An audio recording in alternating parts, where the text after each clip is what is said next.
Science Galaxy के YouTube मंच पर आप सबका स्वागत है। आज हम लोग बात करेंगे कुछ कारणों की। वैज्ञानिक कारण क्या हैं, वैज्ञानिक उसका समाधान क्या है, कौन से नियम लागू होते हैं, उस पर हम लोग आज चर्चा करेंगे। तो आज का हमारा विषय है न्यूटन्स लॉ। न्यूटन के नियमों पर आधारित कुछ कारण हैं, उन कारणों को हम समझेंगे और यह कारण बोर्ड परीक्षाओं में पूछे जाते हैं। तो हाई स्कूल के लिए और इंटरमीडिएट कृषि वर्ग के जो छात्र होते हैं, जो कक्षा 11 में उनका जो फिजिक्स का पोर्शन रहता है, वहाँ उनका एक टॉपिक है जड़त्व। तो उस टॉपिक से बहुत कुछ क्वेश्चन इस प्रकार के बनते हैं। 9th में भी जड़त्व से संबंधित नियम हैं। तो हम आज न्यूटन के नियमों पर आधारित आज हम देखेंगे तमाम से क्वेश्चंस। और इसमें न्यूटन ने हमें 3 नियम खास करके दिए थे। पहला नियम था कि जड़त्व का नियम जिसको बोलते हैं, और दूसरा नियम संवेग संरक्षण का नियम, और तीसरा नियम क्रिया प्रतिक्रिया का नियम। ठीक है, तो उन्हीं नियमों पर आधारित आज हम कुछ क्वेश्चंस देखेंगे, बहुत ही कम समय में और बहुत ही बेहतर इनके जो है रिजल्ट मिलने वाले हैं। आसान तरीके से हम इसको समझेंगे। चलिए देखते हैं सीधे। पहला सवाल है कि गिलास पर रखे गत्ते को अचानक हटा लेने पर उस पर रखी गेंद गिलास में गिर जाती है। हमारे पास अगर कोई गिलास है तो क्या होता है कि गिलास पर अगर कोई गत्ता रखा हुआ है, ठीक है, गिलास हो, कप हो, कोई भी वस्तु हो, और उसमें अगर हम कोई भी चीज मान लिया गत्ते पर रख देते हैं, मान लिया ये हमारे पास कप ही है इस समय, और इसके ऊपर एक हम गत्ता रख लें, और गत्ता रखने के बाद में उस पर कोई गेंद वगैरह रख देते हैं, छोटी सी गेंद रख देते हैं, और उस गत्ते को हम तेजी से अगर हम ऐसे पुश करते हैं तो क्या होता है कि गत्ता तो आगे चला जाता है, लेकिन उस पर रखी हुई कोई भी चीज, सिक्का हो या गेंद हो, वो इसी कप में या गिलास में आकर के गिर जाती है। उसके पीछे कारण क्या है कि जब हम गत्ते को तेजी से गति देते हैं तो गत्ता तो गतिमान हो जाता है, किंतु उस पर जो भी वस्तु रख रहे हैं, हम सिक्का रख रहे हैं या मान लिया गेंद रख रहे हैं, तो वह विराम में थी, इसलिए विराम में ही बनी रहना चाहती है। तो अपने उस विराम के गुण के कारण, अपने उस जड़त्व के कारण वो अपनी ही जगह पर रहना चाहती है, और इस वजह से गत्ता तो गतिमान हो जाता है, किंतु गेंद या रखा हुआ सिक्का उसी में गिर जाता है, कप या गिलास में गिर जाता है। तो यहाँ पर कारण है विराम का जड़त्व। कारण क्या है? विराम का जड़त्व। विराम के जड़त्व के कारण, यानी जड़त्व का नियम जो न्यूटन कहते हैं कि यदि कोई वस्तु स्थिर है तो स्थिर ही रहेगी, या गतिमान है तो गतिमान ही रहेगी, जब तक कि उस पर कोई बाह्य बल न लगाया जाए। तो इसी वजह से सिक्का या गेंद गिलास में ही गिर जाया करती है। ठीक है, अगला क्वेश्चन है कि चलती हुई गाड़ी में अचानक ब्रेक लगा देने पर गाड़ी में खड़ा यात्री आगे की ओर गिर जाता है, क्यों? तो जब कोई गाड़ी चल रही होती है और अचानक ब्रेक लगाया जाता है, तो जब गाड़ी चल रही होती है तो गाड़ी के साथ साथ उसमें बैठे प्रत्येक वस्तु गाड़ी की ही स्पीड से चल रही होती है, वो चाहे मनुष्य हो, चाहे उसमें रखी हुई कोई वस्तु हो। ठीक है, और जब गाड़ी जब अचानक ब्रेक लेती है तो ब्रेक लेने के समय क्या होता है कि गाड़ी के संपर्क में जो हिस्सा होता है शरीर का, वो तो रुक जाता है, लेकिन शरीर का ऊपरी भाग, आधा ऊपरी भाग, वो गाड़ी के संपर्क में ना होने की वजह से वो गतिमान था, इसलिए गतिमान ही रहना चाहता है, जिसकी वजह से व्यक्ति आगे की ओर इस प्रकार से झुक जाता है, क्योंकि वो गति कर रहा था तो गतिमान ही रहना चाहता है। तो यहाँ पर गति का जड़त्व काम करता है। जड़त्व 3 प्रकार के हो सकते हैं: विराम का जड़त्व, गति का जड़त्व और दिशा का जड़त्व।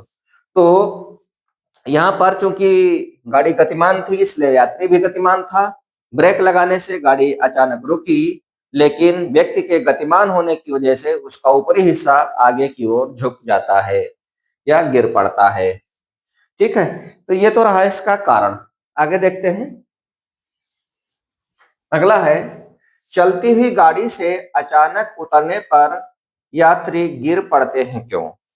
जब गाड़ी चल रही होती है तो उस समय क्या होता है कि उसमें जो यात्री हैं वो भी उसी गाड़ी के ही वेग से गतिमान होते हैं, किंतु जब गाड़ी से उतरते हैं तो उतरने पर क्या होता है कि पैर तो पृथ्वी के संपर्क में आ जाते हैं, और पृथ्वी के संपर्क में आने पर पैर तो रुक जाते हैं, लेकिन क्या होता है पैर रुक जाते हैं और आगे का शरीर यानी जो पैर से ऊपर का जो हिस्सा है वो गतिमान ही था, गाड़ी के वेग से गतिमान था, इसलिए वो आगे की ओर झुक जाते हैं और आगे की ओर गिरने की उनकी संभावना बन जाती है। तो इसलिए जब भी कभी चलती हुई गाड़ी से, वो चाहे बस हो चाहे ट्रेन हो, कभी भी अगर ऐसी नौबत आती है उतरने की, तो आप उसी के अनुसार थोड़ा सा वेग बनाते हुए, नहीं थोड़ा सा दौड़ते हुए, थोड़ी दूर उसी दिशा में दौड़ते हुए चलें, जिससे कि वेग को स्लोली कम कर पाए और आप गिरने से बच जाएं।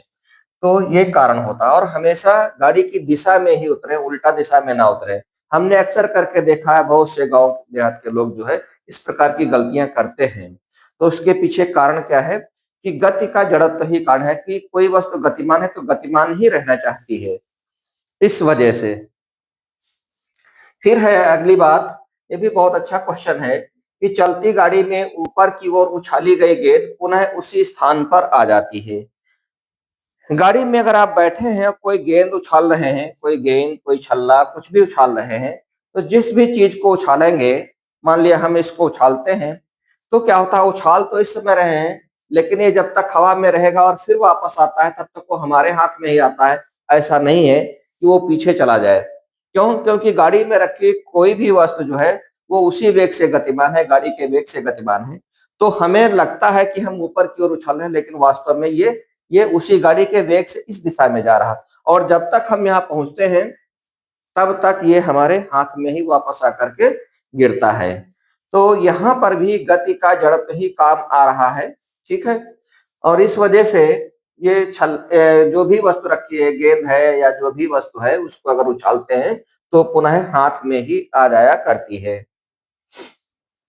अगला सवाल है कि कंबल को हाथ में पकड़कर डंडे से पीटने पर धूल के कण गिर पड़ते हैं, ऐसा क्यों है?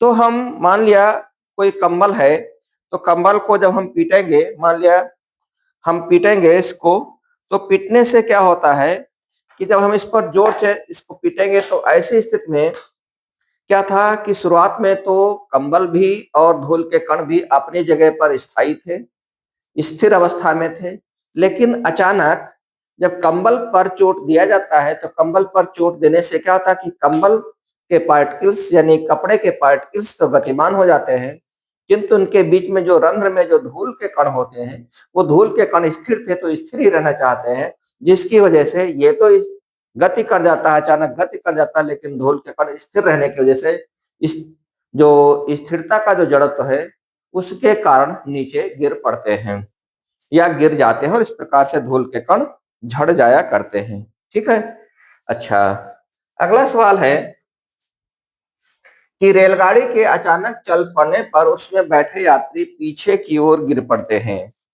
तो जब रेलगाड़ी खड़ी होती है प्लेटफॉर्म पर और उसमें व्यक्ति बैठे हैं, रेलगाड़ी हो, बस हो, कोई भी आपका इवन मोटरसाइकिल हो, जो भी है, तो उस पर जब स्थिर अवस्था में है तो पूरा शरीर स्थिर रहता है, लेकिन अचानक गति करने से जो जो भी वाहन है, उस वाहन के संपर्क में जितना हिस्सा है, आप सीट पर बैठे तो आधा हिस्सा तो उसके संपर्क में है, आधा हिस्सा तो गतिमान हो जाता है, किंतु ऊपर का हिस्सा जो है वो स्थिर ही रहना चाहता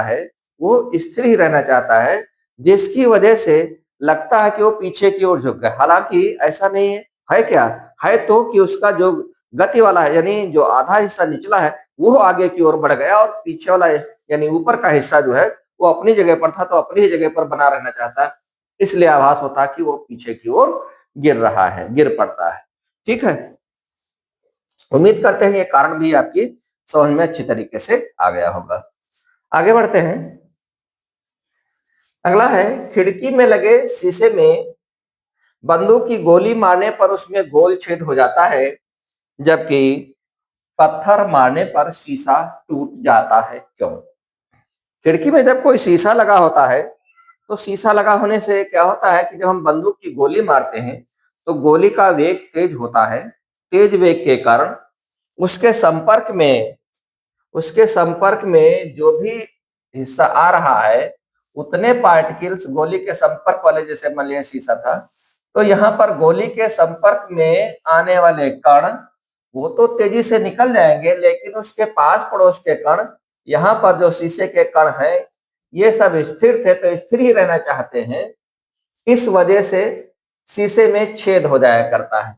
लेकिन अगर हम पत्थर मारते हैं इसके स्थान पर तो पत्थर का सरफेस एरिया ज्यादा होता है, नंबर एक बात। तो सरफेस एरिया ज्यादा होने के कारण दूसरा यह है कि वेग कम होता है, तो सरफेस एरिया बढ़ जाता है और वेग भी कम होता है, जिसकी वजह से पूरे जो पार्टिकल्स होते हैं शीशे के वो गतिमान हो जाते हैं और फिर शीशा चटक जाया करता है। ठीक है। अच्छा, अगला है कि हत्थे में हथौड़े को ठोकने के लिए हत्थे को भूमि पर तीव्र गति से मारते हैं, क्यों?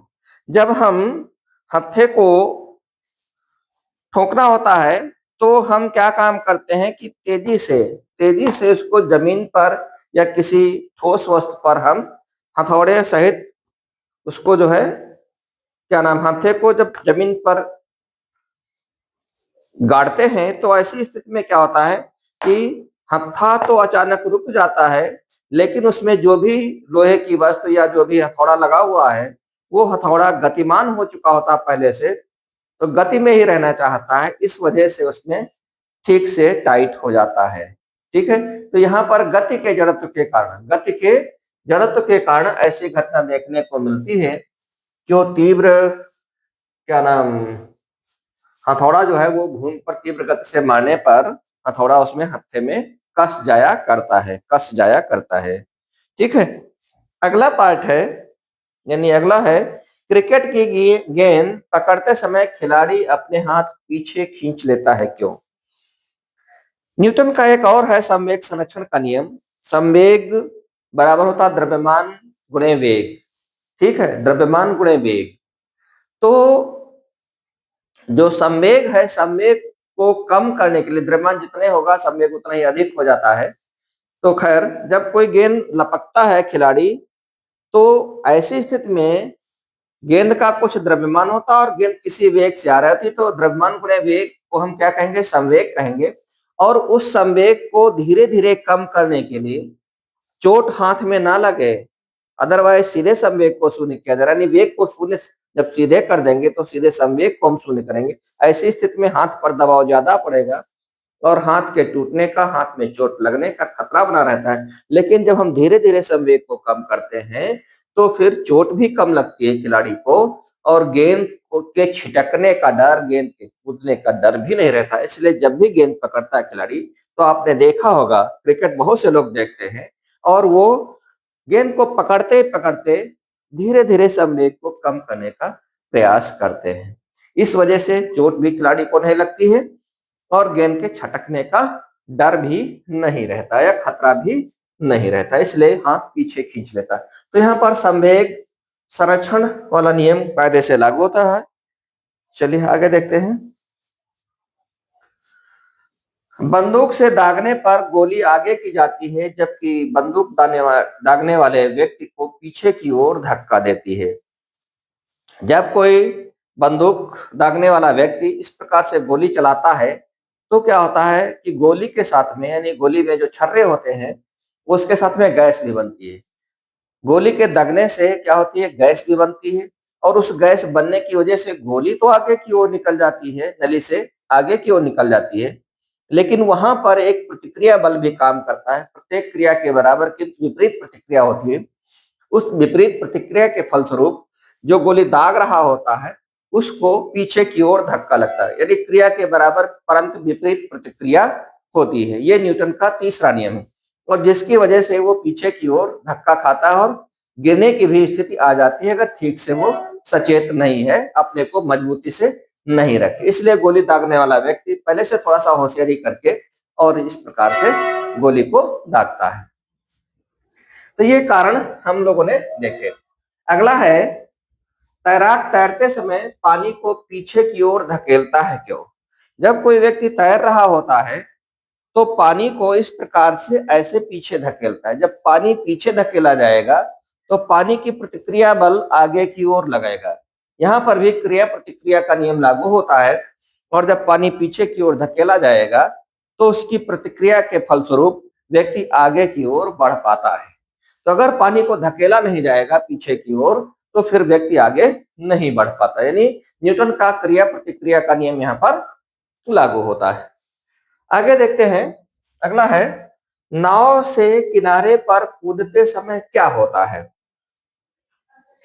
जब व्यक्ति नाव से कूदता है, जब व्यक्ति नाव से कूदता है तो क्या होता है कि मान लिया ये कोई नाव है, ये कोई नाव है और इस पर कोई व्यक्ति खड़ा है यहाँ पर, तो वो पैर से इसको पीछे की ओर धक्का देता है, अपने पंजे से पीछे की ओर, हम इधर से कह लें इधर की ओर धक्का देता है ऐसे। तो जब इधर की ओर धक्का देता है, मान लिया इस दिशा में धक्का दे रहा है, तो इस पर प्रतिक्रिया बल इसके विपरीत दिशा में लगेगा, इसके विपरीत दिशा में प्रतिक्रिया बल लगेगा और प्रतिक्रिया इसकी इधर की ओर हो जाएगी। ठीक, व्यक्ति धक्का दे रहा था इस दिशा में, प्रतिक्रिया लगी इस दिशा में, और इस दिशा में जब प्रतिक्रिया लगती है तो यहाँ मान लिया ये आपका सरफेस है, तो ये फिर व्यक्ति यहाँ पर आ पाता है, यानी पानी से बाहर या नदी से बाहर वाले क्षेत्र में आ पाता है। ठीक है, तो यहाँ पर भी क्रिया प्रतिक्रिया का नियम लागू होता है। क्या होता है, जब व्यक्ति नाव से कूदता है तो नाव को पीछे की ओर धकेलता है, पैरों से पंजे के माध्यम से नाव को पीछे की ओर धकेलता है, और पीछे की ओर धकेलने पर उसकी प्रतिक्रिया बल आगे की ओर लगता है, उसी दिशा में विपरीत, ठीक है, उसी एंगल पर विपरीत दिशा में, और वो व्यक्ति आगे बढ़ जाता है, यानी सतह पर आ जाता है। चलिए, ये भी क्वेश्चन बहुत बढ़िया है, ये सब पूछे जाते हैं बोर्ड परीक्षाओं में, हाई स्कूल में, 9th में, और ये कक्षा 11 जो कृषि वर्ग के छात्र हैं उन छात्रों के लिए भी बहुत महत्वपूर्ण है, क्योंकि उनकी फिजिक्स का जो चैप्टर जड़त्व है वहां पर ये पूछा जाता है। अगला है, क्या होता है जब घोड़ा गाड़ी खींचता है? तो जब घोड़ा गाड़ी खींचता है तो ऐसी स्थिति में भी गाड़ी आगे की ओर बढ़ती है, लेकिन बढ़ती क्यों है कि वो पैरों से दबाव, जमीन पर ऐसे दबाव डालता है। घोड़ा जो है वो अपने टॉप से जमीन पर इधर की ओर, हमें कह सकते हैं ये घोड़े का टॉप है, तो इधर की ओर वो दबाव डालता है और इसकी प्रतिक्रिया लगती है ऊपर की ओर, तो प्रतिक्रिया के फलस्वरूप वो आगे की ओर बढ़ पाता है। व्यक्ति भी जब चलता है, हमारे पंजे ना हो, कभी आप ट्राई करके देखिए, अगर किसी के मान लिया पंजे या पंजे हैं, चलिए ठीक है, लेकिन आप कोशिश करिए कि आप एड़ी के बल चलिए, तो एड़ी के बल जब आप चलेंगे तो आप चल नहीं पाएंगे। मैं देखो चलने की कोशिश कर रहा हूं, मैंने पंजे उठा लिए हैं तो मैं चलने की कोशिश कर रहा हूं, मैं नहीं चल पा रहा हूं, ठीक है, उतना स्पीड से नहीं चल पा रहा हूं। और जबकि मैं पंजे के बल अगर चलना चाहूं तो मैं आसानी से गति कर पा रहा हूं। इसका कारण क्या है कि पंजे से व्यक्ति पीछे की ओर धक्का देता है, जमीन को धक्का देता है और उसकी प्रतिक्रिया बल लगता है। प्रतिक्रिया बल लगने के कारण व्यक्ति आगे बढ़ पाता है, यानी जमीन अपनी प्रतिक्रिया बल लगाती है। तो यहाँ पर भी क्रिया प्रतिक्रिया का नियम लागू होता है और व्यक्ति आगे बढ़ पाता है। तो चाहे व्यक्ति का चलना हो या घोड़ा गाड़ी का चलना हो, रॉकेट को भी समझिए। रॉकेट जब छोड़ा जाता है, तो रॉकेट जब छोड़ा जाता है ऊपर की ओर, तो मान लिया ये रॉकेट है और इसका ये नोजल है, ठीक है, यहाँ पर रॉकेट में ईंधन जलाया जाता है, मान लिया ईंधन जल रहा है, इससे निकलने वाली गैसें तीव्र गति से पीछे की ओर चलती हैं और इसकी वजह से क्या होता है कि इसका प्रतिक्रिया बल ऊपर की ओर लगता है। इन गैसों का प्रतिक्रिया बल ऊपर की ओर लगता है, इसी के सहारे ये रॉकेट में अगर ये बहुत सकरा स्थान होता है जहां से गैसें बाहर निकलती हैं, यानी जो भी ईंधन जलता है वो बाहर निकलता है और उसकी प्रतिक्रिया के फलस्वरूप ही रॉकेट ऊपर की ओर जाता है और उसमें कोई ऐसी टेक्नोलॉजी नहीं है। तो यहाँ पर भी न्यूटन का क्रिया प्रतिक्रिया का नियम लगता है, जिसकी वजह से आज रॉकेट हमारे छोड़े जाते हैं। तो ये बहुत ही महत्वपूर्ण है कि न्यूटन ने ये जो कॉन्सेप्ट दिया। आगे बढ़ते हैं। चलिए ठीक है। तो आज हम लोगों ने न्यूटन के क्रिया प्रतिक्रिया नियम पर आधारित सवाल देखे। एक और भी है जो खूब पूछाता है। अब तो खैर कुएं नहीं है, गांव देहात में भी कुएं की संख्या बहुत ही कम हो गई, जो है भी वो भी आउट ऑफ यूज है। लेकिन आज के 20-25 साल पहले जाते हैं तो गांव में पानी का पीने का एक ही साधन कुआं हुआ करता था, और अक्सर करके रस्सियां कमजोर हो जाया करती थी, टूट जाती थी, या कभी कभी रस्सी से बाल्टी छूट जाती थी। ऐसी स्थिति में कभी ऐसा नहीं हुआ कि व्यक्ति तो झुक करके पानी निकाल रहा होता था कुएं से, लेकिन जब कभी रस्सी टूटती थी या बाल्टी छूट जाती थी तो व्यक्ति पीछे की ओर गिरता था, न कि कुएं में। तो यहाँ पर क्या है कि जब व्यक्ति ऊपर की ओर बल लगा करके रस्सी को खींच रहा होता है और बाल्टी नीचे की ओर खींच रही होती है, यानी प्रतिक्रिया के फलस्वरूप, लेकिन जैसे ही बाल्टी छूट गई या रस्सी टूट गई तो उस स्थिति में व्यक्ति जो ऊपर की ओर बल लगा रहा था वो तो लग ही रहा है और पीछे की ओर गिर जाया करता था या कुएं में नहीं गिर पाता। तो ढेर सारे इस प्रकार के कारण हैं जिनको हम अच्छी तरीके से समझ सकते हैं। इसी प्रकार से दिशा के भी जड़त्व होते हैं। आपने अक्सर करके देखा होगा कि जब कभी बस में यात्रा कर रहे होते हैं और बस अचानक मुड़ती है तो आप क्या पाते हैं, आप विपरीत दिशा में आप झुक जाते हैं, मोड़ के विपरीत दिशा में झुक जाते हैं। इसके पीछे भी कारण है दिशा का जड़त्व, क्योंकि आप जिस दिशा में जा रहे थे यानी सीधे जा रहे थे तो सीधे ही जाना चाहते हैं जब तक कि उस पर कोई बाह्य बल ना लगाया जाए। लेकिन क्या हुआ कि जो गाड़ी के संपर्क वाला हिस्सा वो तो अचानक मुड़ गया, वो तो इधर की ओर मुड़ गया। आपको लगता कि मैं दूसरी तरफ जा रहा हूँ, आप जा ना रहे हैं, आप सीधे जा रहे थे इसलिए सीधे जाना चाहते हैं। उतना हिस्सा मोड़ने की वजह से आपको लगता है कि मैं उधर की ओर पलट गया, जबकि ऐसा नहीं वास्तव में है। तो कि बस के संपर्क वाला हिस्सा या गाड़ी के संपर्क वाला हिस्सा वो दूसरी दिशा में चला गया, आप सीधे जा रहे थे तो सीधे ही जाना चाहते हैं। तो ये ढेर सारे कारण हैं न्यूटन के जड़त्व पर आधारित, क्रिया प्रतिक्रिया नियम पर आधारित और सम्यक संरक्षण पर आधारित। चलिए ठीक है, आगे मिलते हैं फिर किसी नए टॉपिक के साथ में। बने रहिए हमारे साथ में और देखते रहिए साइंस गैलेक्सी का यूट्यूब चैनल। धन्यवाद।